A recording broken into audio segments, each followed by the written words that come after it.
ছাত্র জনতার গণবিপ্লবের আকাঙ্ক্ষা ধারণ করে সমৃদ্ধ বাংলাদেশ গড়ে তোলা হবে জানিয়ে বিএনপি স্থায়ী কমিটির সদস্য সালাউদ্দিন আহমেদ বলেছেন, অন্তর্বর্তী সরকারের সংস্কার কার্যক্রমে সুনির্দিষ্টভাবে সুপারিশমালা তুলে ধরবে দল। সোমবার জাতীয়তাবাদী ওলামা দলের ৪৫তম প্রতিষ্ঠাবার্ষিকী উপলক্ষে বিএনপির প্রতিষ্ঠাতা প্রয়াত রাষ্ট্রপতি জিয়াউর রহমানের সমাধিতে শ্রদ্ধা নিবেদন শেষে সাংবাদিকদের তিনি এ কথা বলেন।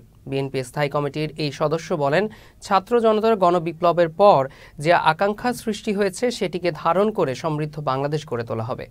সরকার যে ৬টা সংস্কার কমিশন ঘোষণা করেছেন সেটা আমার জানা মতে এখনো পর্যন্ত পূর্ণাঙ্গ হয়নি। তবে মাননীয় প্রধান উপদেষ্টা আশা প্রকাশ করেছেন, তাদের সাথে মিটিং করেছেন যে ১ অক্টোবর থেকে তারা কাজ শুরু করবেন এবং ৩ মাসের মধ্যে রিকমেন্ডেশন জমা দিতে পারবেন।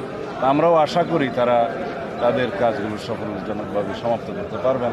আমরা আমাদের দলের পক্ষ থেকেও আমরা সকল কমিশনে আমরা আমাদের সুপারিশসমূহ প্রদান করব।